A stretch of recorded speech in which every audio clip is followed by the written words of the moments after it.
Railway station का डरावना रहस्य। आज की दुनिया में रेलवे स्टेशन हर शहर की जीवन शैली का महत्वपूर्ण हिस्सा है। पर क्या आपने कभी सोचा है कि ये स्थान कई गहरी और रहस्यमयी कहानियों से भरे हैं? एक ऐसी ही डरावनी कहानी आपके सामने पेश कर रहा हूँ। यह कहानी है एक छोटे से गांव के निकट एक पुराने रेलवे स्टेशन की, जिसे अक्सर लोग अजनबीपन से दूर रहने की सलाह देते थे। रात के समय जब जंगल की सन्नाटा और उसकी गहरी गहराई से खूबसूरती मिलती थी, तब स्टेशन अपनी अनोखी कहानी सुनाता था।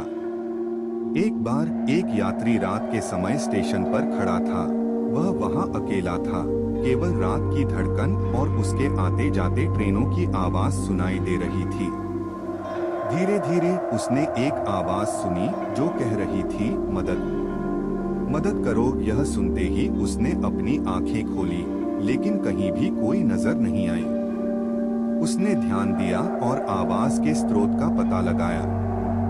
वह एक पुराने रेलवे प्लेटफार्म की ओर बढ़ा और देखा कि वहां एक और आवाज आ रही है, मुझे छोड़ दो, मेरा पीछा छोड़ दो। उसने साहस किया और प्लेटफार्म की तरफ बढ़ते हुए वहां एक भूतिया रूप में एक महिला को देखा। महिला का रूप डरावना था। उसकी आंखों में त्रासद व्यक्ति का रोना था और उसके बाल गंजे थे। यात्री ने उससे पूछा, तुम्हारे साथ क्या हुआ है?